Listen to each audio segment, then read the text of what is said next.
எண்ணமெல்லாம் சிறகடிக்கும், எண்களெல்லாம் வழி கொடுக்கும், எந்நாளும் ராஜமுகம், எளியோரின் ஏறுமுகம்.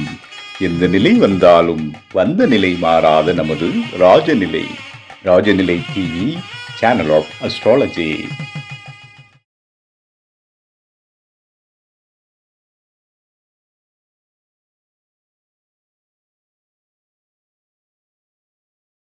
நம் நிகழ்வின் புதுவரவு. தனது சிறப்பான பேச்சால் பலரையும் வியக்க வைப்பவர், ஆற்றல் பெற்றவர் என்ற வகையில் குடும்பநல வேத ஜோதிடர் உயர் திரு நிகமானந்த நமச்சிவ ஆச்சாரியார் ஐயா அவர்களை கேந்திரம், திரிகோணம், ஆட்சி, உச்சம் இவைகளால் ஏற்படும் பலன்கள் என்ற அற்புத தலைப்பில் உரையாற்ற வருமாறு அன்புடன் அழைப்பதில் பெருமை கொள்கிறது நம் ராஜநிலை.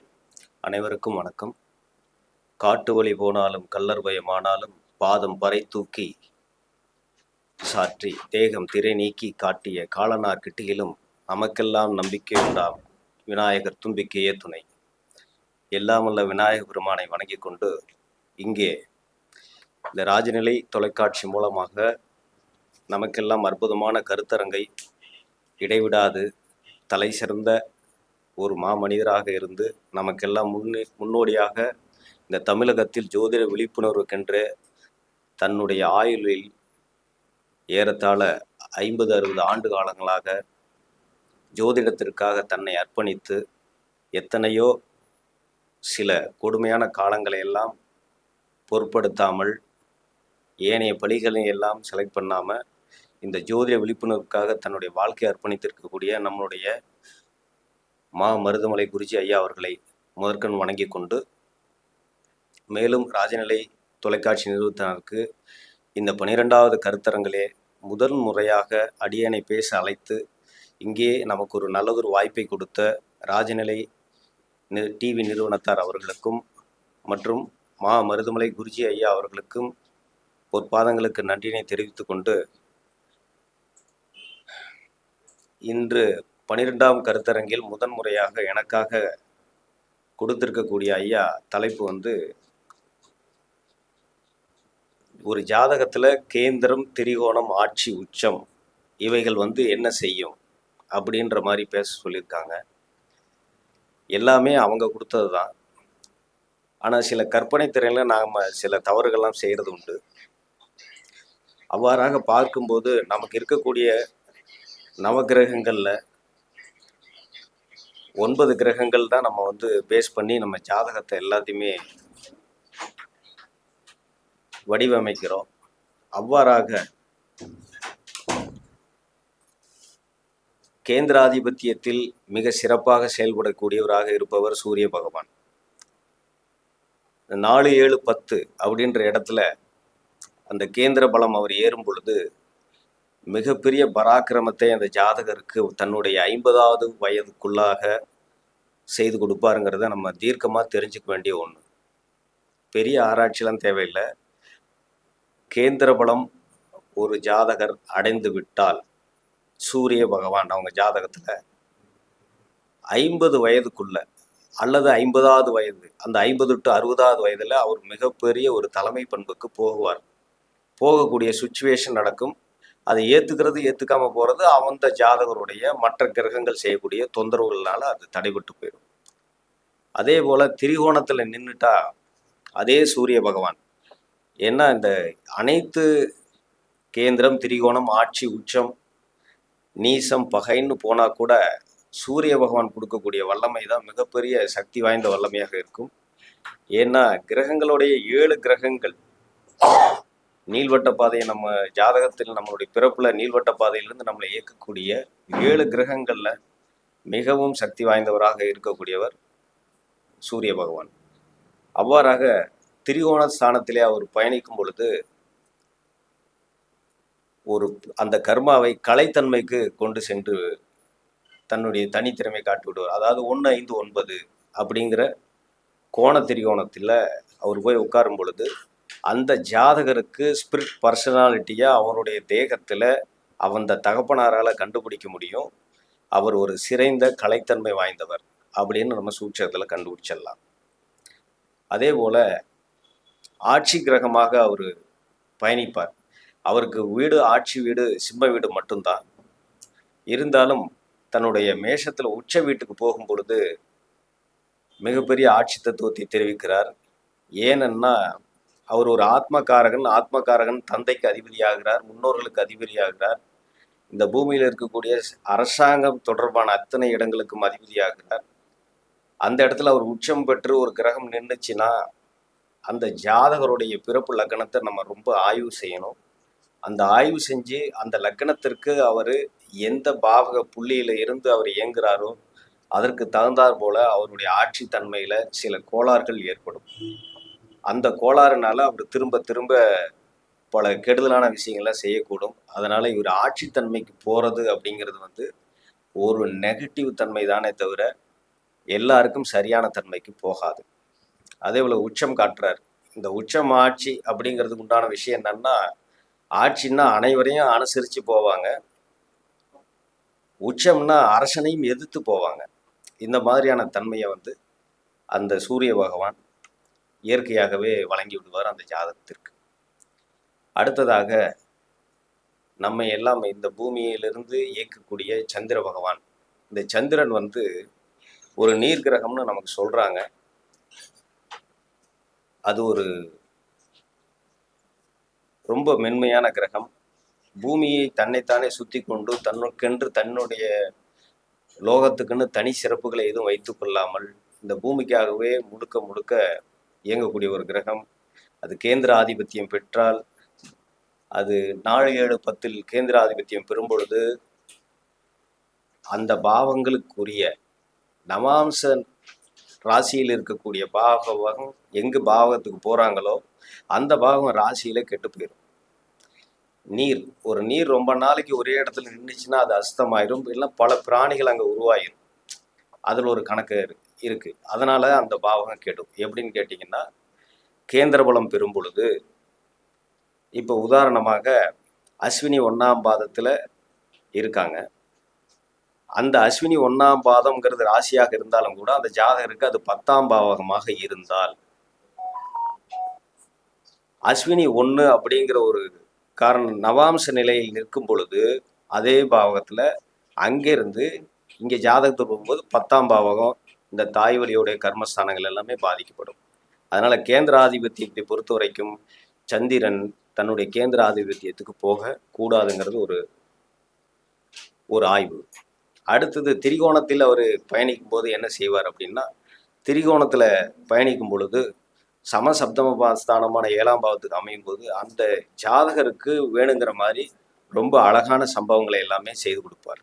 5ஆம் பாவத்தில் இருக்கும்போது ஒரு சரியான பூர்வீகத்தை நோக்கி அந்த குடும்பம் இருக்கும். 7ஆம் பாவத்தில் இருக்கும்போது ஒரு அழகிய நட்பு வளையங்கள் அவருக்கு இருக்கும். அதே போல 9ஆம் பாவத்தில் இருக்கும் பொழுது சிறந்த வம்சாவளி தெளிவான அமைப்பில் இருக்கும். அதில் நம்ம முன்கூட்டி சொன்ன மாதிரி கேந்திர ஆதிபத்தியத்துக்கு எப்படி நவாம்சத்தில் போய் இடம் பெறக்கூடிய இடம் ஜாதகத்தில் எந்த பாவகமாக இருந்து கெடும்னு சொன்னமோ அது மாதிரி இதில் கெடாது. இங்கே 9ல் சந்திரன் இருந்து அந்த பாவகம் நவாம்சத்தில் பெற்ற ஸ்தானம் ஜனன ராசி கட்டத்தில் எந்த பாவத்தை குறிக்கின்றதோ அந்த பாவகம் கெடாது, கேந்திரத்துக்கு மட்டும்தான் கெடும் அப்படிங்கிறது உண்மை. அடுத்து சந்திரன் ஆட்சி கடகத்தில் ஆட்சி செய்கிறார். சந்திரன் கடகத்தில் ஆட்சி செஞ்சாவே அது ஒரு கண்டாந்தர தோஷத்தை ஏற்படுத்தக்கூடிய ராசி. அந்த ராசியிலே சந்திர பகவான் நின்று ஆட்சி செய்யும் போது நம்ம கொஞ்சம் கவனமாக பார்த்து நடந்துக்கணும். அதாவது 17 வயசுக்கு அப்புறம் அந்த ஜாதகருக்கு போராட்டங்கள் மிக அதிகமாக இருக்கும். அதே போல் சந்திரன் உச்சமாகக்கூடிய ரோகிணி, அதாவது 7க்கு மறியலுன்னு நம்ம சொல்லிக்கலாம். ஒரு 7ஆம் பாவத்தின் ரீதியாக சந்திரனுக்கு கிடைக்க வேண்டிய பலாபலன்கள் எதுவும் கிடைக்கல அப்படின்னா அது 11ஆம் பாவத்திலேருந்து கிடைக்கும். அதனால தான் அது 11ல் உச்சம் பெறுறாங்க. அந்த உச்சத்தில் தன்னுடைய சொந்த நட்சத்திரமான ரோகிணியில் நின்று உச்சம் பெற்றாங்கன்னா அவங்கள அந்த ஜாதகர் ஆணாக இருந்தாலும் சரி பெண்ணாக இருந்தாலும் சரி ஸ்ட்ரைட்டாக, அதாவது ஒரு உதாரண நடிகர் சொல்லலாம், மிஸ்டர் அஜித் குமார். அவர் எப்படி கார் பந்தயத்துக்கு போனாரோ அது மாதிரி நம்ம ரேஸுக்கு அனுப்பிச்சிடலாம். அதுலேயும் அந்த ரோஹிணி 1, 2, 3, 4ங்கிற ஒன்று ஆய்வு பண்ணி என்ன மாதிரி ரேஸ், விலங்குகளோட ரேஸ் போகிறதா இல்லை வாகனங்களோட ரேஸ் போகிறதான்னு பார்த்து அது மாதிரி நம்ம அனுப்பிச்சிடலாம். அடுத்ததாக Sevvai Bhagavan, the superior candidate personality in the world. ஏன்னு கேட்டிங்கன்னா, உலகமெங்கும் சுற்றி வந்து பார்க்கும்போது உலக உள்ள சாம்ராஜ்ய ராஜ்யங்களில் எண் 9க்குரிய கிரகம் இங்கே நம்ம யாருமே குறிப்பிடல, நம்மளும் குறிக்கல, நமக்கு முன்னாடி இருந்த யூதர்களும் குறிக்கல, கிரேக்கர்களும் குறிக்கல.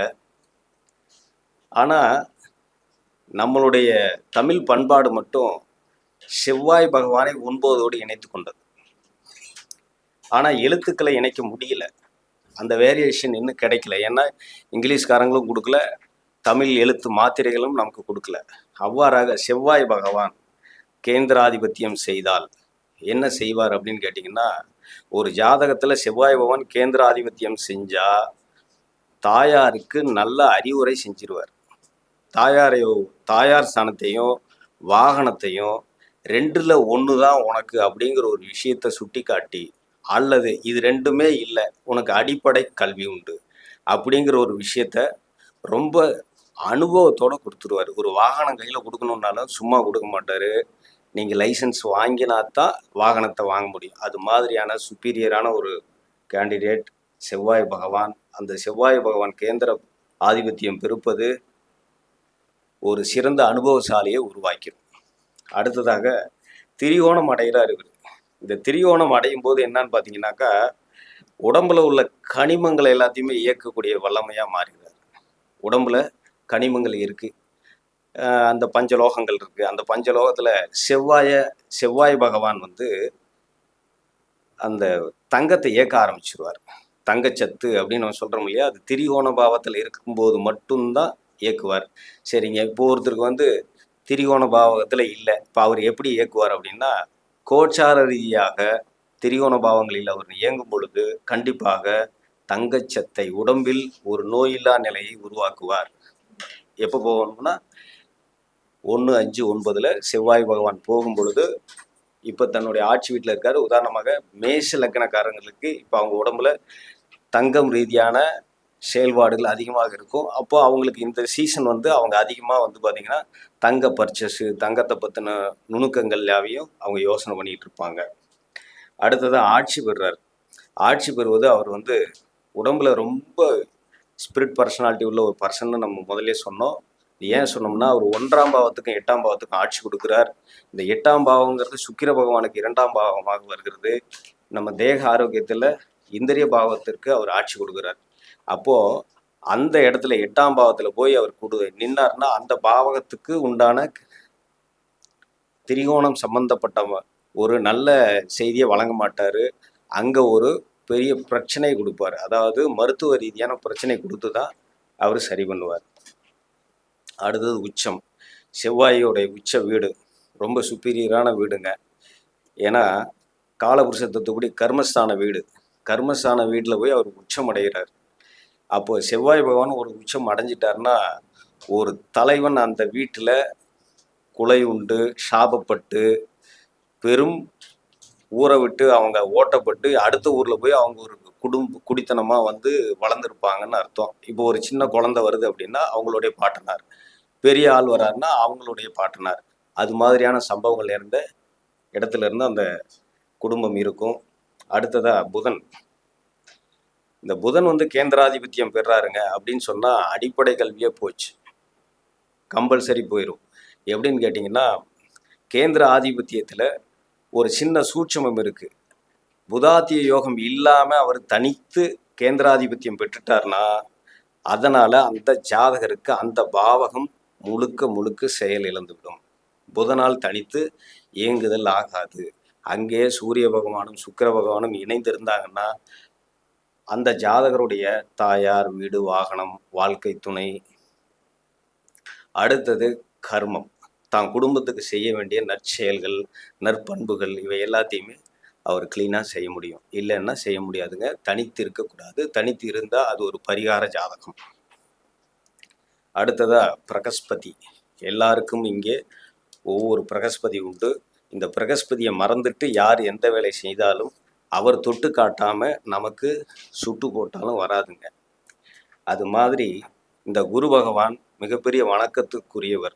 வெளியிலிருந்து இந்த கேலக்சி இயக்கிறதோடு மட்டும் இல்லாமல் அவர் ஒரு மிகப்பெரிய கோள், சூரியனுக்கு நிகரானவர்.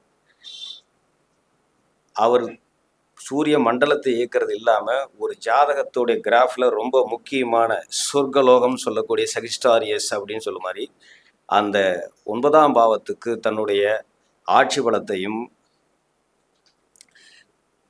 12ஆம் பாவத்துக்கு ஆட்சி பலத்தையும் கொடுக்குறாரு. இந்த ஆட்சித்தன்மையை ஒரு பக்கம் இருந்தாலும் இவர் கேந்திரம் ஆயிட்டாருன்னா என்ன பண்ணலாம் அப்படின்னு பார்த்தீங்கன்னா, குரு நின்ற இடம் பால் அப்படின்னு சொல்லியிருக்கிறாங்க. இது வீணா போகுதுன்னு ஒரு பக்கம் ஒரு தரப்பினர் சொன்னாலும், பால் அப்படின்னா அடுத்த குடும்பத்திற்கு அது உற்பத்தியை கொடுக்கும்னு ஒரு பொருள் எடுத்துக்கலாம். நம்ம எப்படி ஒரு பசுமாடு தன் பாலை கறந்து அது கன்றுக்குட்டிக்கு போக மீதத்தை பூமியில் விடுகிறதோ, அதை எவ்வாறாக மனிதன் ஆர்ப்பரித்து உண்ணுகிறானோ அதற்கு தகுந்தாற் போல, அதை போலவே ஒரு தாய் ஒரு 4ஆம் பாவகத்தில் குரு நின்றுட்டார் அப்படின்னா அந்த தாய் ஒரு வள்ளல் தன்மை கொண்ட உள்ளமாக இருப்பாங்க. இதே மாதிரி தான் அந்த 7ஆம் பாவத்தில் வரக்கூடிய மனைவியும் அந்த இதில் அவங்க பிறந்தவங்க கரசை கரணமாக ஆயிட்டாங்கன்னு வச்சுக்கோங்களேன், தானம் தர்மம் வாரி வழங்கிடுவாங்க. அந்த மாதிரி பர்சனாலிட்டி குரு பகவான் கேந்திர பலம் அடைந்து கரசை கரணத்தில் அந்த குழந்தை பிறந்து அவன் வளர்ந்துருந்தான்னா அவன் மிகப்பெரிய தான தர்மத்தில் மிகப்பெரிய ஆளாக மாறிடுவாங்க. அடுத்தது திரிகோணம் வர்றாரு. இவர் திரிகோணமே போகக்கூடாதுங்க. ஏன்னு கேட்டிங்கன்னா, ஒரு இடத்துல உருப்படியாக இருக்கக்கூடாது. 5ல் திரிகோணம் போனார்னா பூர்வீகத்தில் போய் பெரிய பிரச்சனை பண்ணுவார். பரிகாரம் செய்தால் மட்டும்தான் அவருக்கு குழந்தை பேர் மகப்பேறு எல்லாமே கிடைக்கும். அதே போல் 9ஆம் பாவத்தில் இருந்தாலும் சொந்த பூமியில் இருக்க விட மாட்டார். உலகத்தை சுற்றி பார்த்துட்டுவான்னு சொல்லி வெளியில் அங்கேயும் அனுப்பிச்சிடுவார். ஆட்சி வீடுன்னு சொல்லக்கூடிய வீட்லேயும் இருக்கும்போது அதே மாதிரி தான் உடம்புல மிகப்பெரிய வெட்டு காயங்களை உருவாக்கி காட்டுவார். அவ்வளவு சீக்கிரம் மனுஷனாக விடமாட்டார். அதே போல் ஒரு மேஷலக்கணமாக இருந்து 12ல் குரு ஆட்சி பெற்றுட்டா அந்த மேஷலக்கணக்காரங்களை அவ்வளோ சீக்கிரம் நீங்கள் ஜெயிச்சிட முடியாது. ஏன்னா கன்னிக்கு 7ஆம் சமசப்தமாக நிற்பார் குரு. அவருடைய 6ஆம் பாவகம் புதன் வீடு. அவன் எப்படி டெக்னிக்கலாக போனாலும் அவனை ஜெயிக்கவே முடியாது. அந்த கன்னி லக்கணமாக இருந்து குரு 12, அதாவது அவருக்கு 7ல் ஆட்சியாக இருந்தாலும் அவரை ஜெயிக்கிறது நம்ம கொஞ்சம் கஷ்டம். அடுத்ததா சுக்கிர பகவான். இவர் இந்த கிரகமானது ரொம்ப புனிதமான கிரகங்க. நமக்குள்ள ஒரு அசூரத்தன்மை கொடுக்கறது இல்லாமல் சிவ தத்துவத்தை நம்மிடையே இயங்க செய்யக்கூடிய ஒரு அற்புதமான கிரகம். இவருடைய சிவ தத்துவம் அப்படிங்கிறது என்னன்னு கேட்டிங்கன்னா, இவருடைய ஆட்சி வீடு, உச்ச வீடு, நீச்ச வீடுன்னு நம்ம தனித்தனியாக பார்த்தாலும் கூட கேந்திராதிபத்தியத்தில் இவர் மிகப்பெரிய வளமை பெறாரு. இந்த கேந்திராதிபத்தியத்தில் தனித்து வளமை பெற்றார்னா அந்த ஜாதகருடைய அந்த ஸ்தானத்துடைய தன்மைகள் எல்லாத்தையுமே முடக்கி விடுவார். ஆனால் யாருடைய பார்வையிலேயோ இன்னும் மற்றவர்களுடைய கூட்டுலேயோ கிரக சேர்க்கையிலேயோ நின்றுட்டார் அப்படின்னு சொன்னால் மிகப்பெரிய சக்தியோடு இயங்கக்கூடிய ஒரு கிரகம். அதாவது உதாரணமாக 4ஆம் பாவகத்தில் அப்படின்னு சொல்லும்போது ஒரு தாய் ஸ்தானம்னு எடுத்துக்கிட்டோம்னா அந்த தாய் மெஜாரிட்டி பவராக அந்த குடும்பத்தில் இயங்குவாங்க. திரிகோணம் பெறும் பொழுது அவருக்கு மிகப்பெரிய வல்லமையான குழந்தைகள் பிறக்கக்கூடும். ஆனால் அதற்கு முழு உடல் தகுதி இல்லாமல் இருப்பாங்க. அவங்க அந்த உடல் தகுதியை பெற்றுக்கிட்டு அதுக்கப்புறமேட்டு குழந்தை பெறக்கூடும். அதே போல் சுக்கிரன் ஆட்சி பெற்றார் அப்படின்னா ரெண்டு ஸ்தானத்தில் ஆட்சி பெறாரு. ஒரு ஸ்தானத்தில் மூலத்திரிகோணம் அடைகிறார் துலாத்தில். அப்படி மூலத்திரிகோணம் அடைஞ்சிட்டா அவருக்கு பார்த்து ஜாக்கிரதையாக ஜாதகங்களை நல்ல பரிபூரணமாக ஆய்வு செய்து அவருடைய மன எண்ண ஓட்டங்களை எல்லாம் கேட்டுக்கொண்டு பிறகு தான் அவருக்கு திருமண யோகத்தை உண்டு பண்ணணுங்க. இல்லைன்னா அவருக்கு அந்த ஜாதகத்தை மேக்சிமம் நம்ம சன்னியாசி ஜாதகம்னு சொல்லிடலாம். மற்ற கிரகங்கள் எப்படி இருந்தாலும் சரி, மூலத்திரிகோணம் ஏறிட்டாரு ஆட்சி வீட்டில், அது எந்த பாவமாக இருந்தாலும் சரி, முன்ன அந்த வேதாந்த மகரிஷி மாதிரி அவர் மிகப்பெரிய வேத புருஷனாக மாறியிருப்பார். அடுத்ததாக கர்மகாரகனாகிய சனி பகவான். இந்த கர்மகாரகனாகிய சனி பகவான் கர்மகாரகன் மட்டும்தான் இவரை நம்ம எடுத்துக்க முடியும். மற்றபடி வேறு எந்த சங்கல்பமும் இவர் நமக்கு செய்ய மாட்டார். இங்கே மற்ற கிரகங்களுக்கு எல்லாமே 4 வேலை 5 வேலை இருக்கு. ஆனா இவருக்கு ஒரே வேலை, கர்மம் மட்டும்தான் வேலை. அதனாலதான் கருப்புக்கு அதிபதியா இருக்காரு, காக்காய்க்கு உறுதுணையா இருக்கிறார். இவர் கர்மஸ்தானத்தை பற்றி நம்ம பார்க்கணும்னு சொன்னோம்னா, இவர் கேந்திர பலம் அடைகிறார் அப்படின்னு சொன்னா, அவர் நின்ற இடத்துல உள்ள இடத்துக்கு உண்டான சக்தியை கொடுத்துருவார், பார்த்த இடத்துக்கு எடுப்பார். அதே போல கேந்திர பலம்னு சொல்லக்கூடிய 4, 7, 10 இருக்கும்போது 4ஆம் பாவகத்துல 3 அத்தியாயங்கள் நமக்கு கிடைக்கக்கூடும். ஒன்று தாய், இன்னொன்று வாகனம், இன்னொன்று கல்வி. அடுத்தது 7ஆம் பாவம்னு எடுக்கும்போது நண்பர்கள், உறவு மற்றும் பொது செயல்பாடுகள். இப்படி இந்த மூணுல வந்து 2 கெடுத்துட்டு ஒவ்வொன்றும் ஸ்ட்ராங் பண்ணி கொடுத்துக்கிட்டே இருப்பார். அதற்கு அங்கே இருக்கக்கூடிய அவர் நிற்கக்கூடிய 9 பாதங்களையும் நம்ம ஆய்வு செஞ்சு அதுக்கு தகுந்தாற் போல நம்ம முடிவெடுக்க முடியுங்க.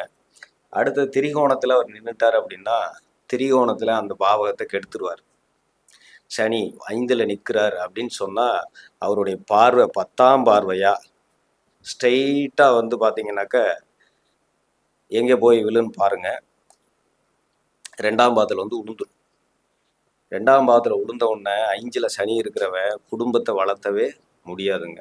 அப்போ 2ல் யார் இருக்கணும், அந்த பார்வையை வாங்கிறதுக்கு மிகப்பெரிய சக்தி பலம், அந்த வீட்டு அதிபதி மிகப்பெரிய குருவோடையோ அல்லது வளர்பிறை சுக்கிரனோடய இணைஞ்சிருந்தா மட்டும்தான் முடியுங்க. இல்லாட்டினா அது வந்து குடும்பம் வளர்றது ரொம்ப சிரமமாக போயிடும். அதே போல் அவர் உச்சமடைகிறார். இவருடைய உச்சம் தாங்காதுங்க. ஏன்னா நின்ற இடம் பார்த்த இடம் எல்லாத்தையுமே கெடுத்துடுவார். அப்படிப்பட்ட ஜாதகங்கள் அப்படின்னு சொல்லும்போது பார்த்திங்கன்னா, அவங்க சனி பகவான் உச்சம் பெற்றவங்க யமதர்மன் வேலை செய்யாத இடம் அப்படின்னு சொல்லி சில இடங்கள் இருக்குதுங்க. அதாவது தாயின் மடி, காசி, பெருமாள் கோவில் வாசலில் பிச்சைதாரர்கள் உட்கார்ந்துருக்கக்கூடிய இடம். இந்த இடத்துக்கெல்லாம் போய் சேவை பண்ணணும், தாயை வந்து காப்பாற்றணும். பிச்சைதாரர்களுக்கு பெருமாள் கோவில் வாசலில் போய் கணக்கு பார்க்காம பிச்சை இடணும். அதே போல் 3 ஆண்டுகளுக்கு ஒரு முறை காசி பயணம் சென்று அங்கே போய் குளிச்சுட்டு வரணும். இல்லை அப்படின்னு சொன்னால் அவருடைய உச்சம் அந்த ஜாதகரை மிகவும் வலிமையாக பாதித்துவிடும். அடுத்ததா ஆசுரா நண்டுகண்ணி மகரந்தண்ணில் பூமேடை கொண்டு படுத்துறங்குமாம் ராகுகேது, பயந்தும் ஏமாந்து விடாதே ஞான பெண்ணே, கேந்திர கோணங்கள் பலம் அறிந்து பலன் சொல் அப்படின்னு சொல்லி ஒரு மனிதனுக்கே உண்டான ராஜயோகம் அப்படின்னு சொல்லக்கூடிய விஷயத்தை கொடுக்கக்கூடிய இந்த ராகு கேதுக்கள் மிகப்பெரிய சக்தி வாய்ந்த கிரகமாக அங்கீகாரம் பெற்ற கிரகம். அதற்கு அதிபதியாக இருப்பவர் என்றும் பரந்தாமனான பெருமாள். அவருடைய சங்கீத கீர்த்தனத்தின் மூலமாகவே ராகு கேதுக்கள் தன் பலத்தால் கிரகமாக அங்கீகாரம் செய்யப்பட்டாங்கிறது புராணம் இருக்குது. அந்த புராணங்கள் சாதாரணமாக வரவில்லை, மிகப்பெரிய சக்தி வாய்ந்த புராணம். இவர்கள் ஆட்சி வீடுகள், இவர் நின்ற வீடு ஆட்சி வீடு, நின்ற வீடு கேந்திர வீடு, லக்கணத்துக்கு கேந்திரம்னா கேந்திரம், ராசிக்கு கேந்திரம்னா கேந்திரம், இதையெல்லாம் தாண்டி அவர்கள் இப்போ நம்ம சொன்ன நமக்கு கோரக்க மாமுனி சொன்ன மாதிரி அந்த பாடல் வரிசையிலே அவர் அந்த 5 பாவத்தில் நின்று ராஜயோகத்தை கொடுத்து விட்டார், 11ஆம் பாவத்தில் நின்று ராஜயோகத்தை கொடுத்து விட்டார் என்றால் அந்த 11ஆம் பாவகம் ராசிக்கு கேந்திர பலமாவோ சக்தி பலமாவோ எப்படி இருந்தாலும் சரி, அந்த ஜாதகரை என்றாவது ஒரு நாள் ராஜயோகத்தில் கொண்டு நிறுத்திவிடும் என்று ரொம்ப ஆணித்தனமாக நம்ம சொல்கிறோம். அப்படி கொண்டு போய் நிறுத்தும் போது நீங்கள் அது சாதாரணமாக நிறுத்தாதுங்க. அவர் நின்ற பாவகத்தை ஒரு மிகப்பெரிய மாற்றத்தை உண்டு பண்ணிட்டு தான் அங்கே கொண்டு போய் நிறுத்தும் அப்படிங்கிறது ஒரு உண்மை. இயற்கையாக கொண்டுட்டு போய் நிறுத்தாதுங்க.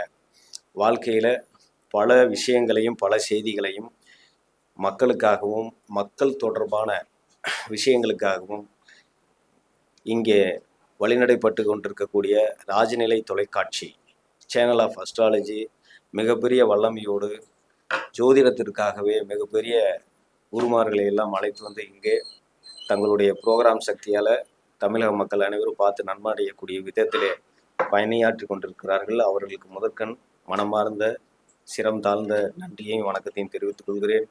மேலும் கடந்த 25 ஆண்டுகளாக எங்களுக்கெல்லாம் குருவாக இருந்து எங்களை வழிநடத்தி சென்று கொண்டிருக்கக்கூடிய எங்களுக்குள் உள்ள ஒரு தனித்திறமையெல்லாம் வெளி உலகத்துக்கு கொண்டுகிட்டு வந்து எங்களுக்கு ஆசீர்வாதம் தினந்தோறும் கொடுத்துக்கிட்டு இருக்கக்கூடிய எங்களுடைய மகான் வாழும் வள்ளல் எங்களுடைய மகா குரு மருதமலை குருஜி ஐயா அவர்களுக்கும் மாபெரும் வணக்கத்தை தெரிவித்துக் கொண்டு உங்களிடமிருந்து நீங்காமல் விடைபெறுகிறேன். அனைவரும் ஜோதிடத்தை கற்றுக்கொண்டு வாழ்வில் சிறப்பானதொரு வாழ்க்கை வாழ அன்புடன் வானவியல் சாஸ்திரத்தில் மேலோங்கி இருக்கும் அந்த சூரிய பகவானை தொட்டு வணங்கி கொண்டு சீர் ஓடும் சோலையில் பேர்வேனும் தானை தலைத்து தாகம் தீர்த்து நேர்நெல் வாடை பயிர் போல பேரூர் வாசல் சென்று வாழ அனைவருமே வாழ்த்துகிறேன். நன்றி, வணக்கம். ஒரு மடைந்த வெள்ளம் எப்படி வேகமாக செல்லுமோ அதுபோல என்னுடைய அன்பு சிஷ்யர் நமசிவாயா சிறப்பா பேசினார்கள். அதாவது ஜோதிடத்துல இது வந்து அடிப்படை தான். இப்போ இந்த கேந்திரம், திரிகோணம், ஆட்சி உச்சம் எல்லாம் வந்து ஒரு கிரகத்தினுடைய பலத்தை நிர்ணயிக்கிறதுக்காக சொல்லப்பட்ட விஷயங்கள். இதில் வந்து யார் வல்லமை உள்ளார்களோ அவர்கள் தான் ஜோதிடத்தில் சாதிக்க முடியும். இதே போல இது கூட கூட கெட்டது இருக்குது. பகை, நீச்சம், சமம் இதெல்லாமே நம்ம எடுக்க வேண்டிய, நட்பு இதெல்லாம் எடுக்கணும். அதுல 10 நிலையில நம்ம ஒரு 4 நிலை மட்டுமே தொட்டு கொடுத்து சிறப்பாக மதிப்புக்குரிய ஐயா அவர்கள் வந்து பேசினார். அதாவது பேச்சுங்கிறது இப்படிதான் இருக்கணும். ஜோதிடத்துல வந்து விஷயங்கள் இப்படித்தான் சொல்லணுங்கிற ஒரு விஷயம் இருக்கணும். அது முறைப்படி வந்து சாஸ்திர அடிப்படையில் எது சொன்னாலும் சரியா இருக்குமோ அதை மட்டும் சொல்லும் போதுதான் அந்த ஜோதிடத்துல வந்து ஜோதிடம் வந்து மற்றவங்களுக்கு பயன்படும் அப்படின்னு சொல்லி. இப்ப இது வந்து ஜோதிடம் படிக்கக்கூடிய இந்த நிகழ்ச்சி பார்த்து கொண்டிருக்கிற நேயர் அனைவர்களுக்குமே மிகவும் சிறப்பா இருக்கும், சந்தோஷமா இருக்கும். ஏன்னா ஒரு இளநிலை அப்படிங்கிற அடிப்படையில வந்து அரிச்சுவடி படிக்கிறவங்களுக்கு வந்து இது ரொம்ப பயன்படும். அதே மாதிரி மேல்நிலையில வந்து ஜோதிடத்தை தொடர்பவங்களுக்கும் இந்த கண்டிப்பா இந்த ஒரு கிரகத்தோட நிலைகள் தெரியணும். திக்பலம் என்ற விஷயத்தையும் சொன்னார். ஒரு கிரகங்கள் வந்து எங்கெங்க இருந்தால் திக்பலம் இருக்குது, திரிகோணம் இருக்குது அப்படிங்கிறத அற்புதமா சொன்னார். ஐயாவை அவர்களை வந்து பாராட்டி வாழ்த்தி ராஜனல் டிவி சார்பில் வந்து அவருடைய புகழ் வந்து 8 திசையும் பரவட்டும்னு சொல்லி வாழ்த்துக்கள் கூறி ஆசீர்வாதம் செய்கிறேன். நன்றி, வணக்கம்.